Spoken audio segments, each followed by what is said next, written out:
Assalomu alaykum. Resulus kanalı. 2017-yil sport 73 ming yurgan metani bor. 2017-yil 73 ming yurgan Spark salonlari tushalgan.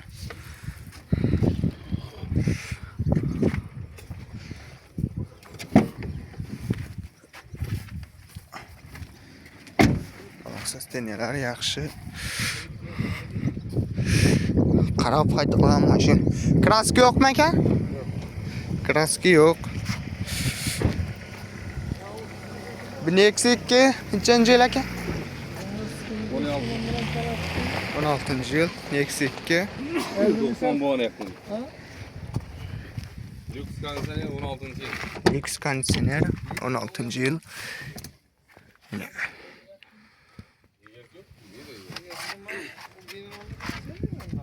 Necha ming yurgan bu? 140.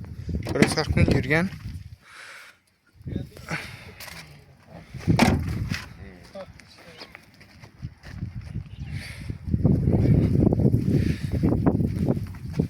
Bolalar sosteniyasi yaxshi. Kraska yo'qmi ekan bunda?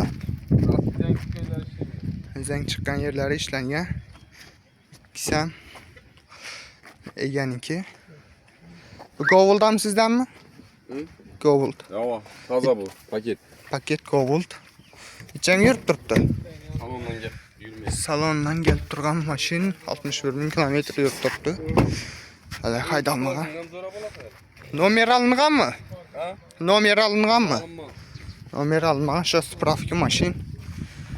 Hiç narsasi yo'q. Bir Gentra nechanchi yil ekan ağa? Gentra 22. 22-yil. Tamam. Lük kamerası. Lük. Hamma narsasi bor. Necha ming yurib turibdi bu?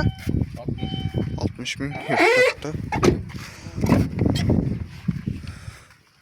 Hamma narsasi bor lük.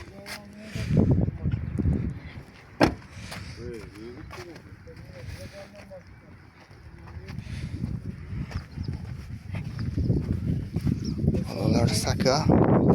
Sosteniyasi yaxshi.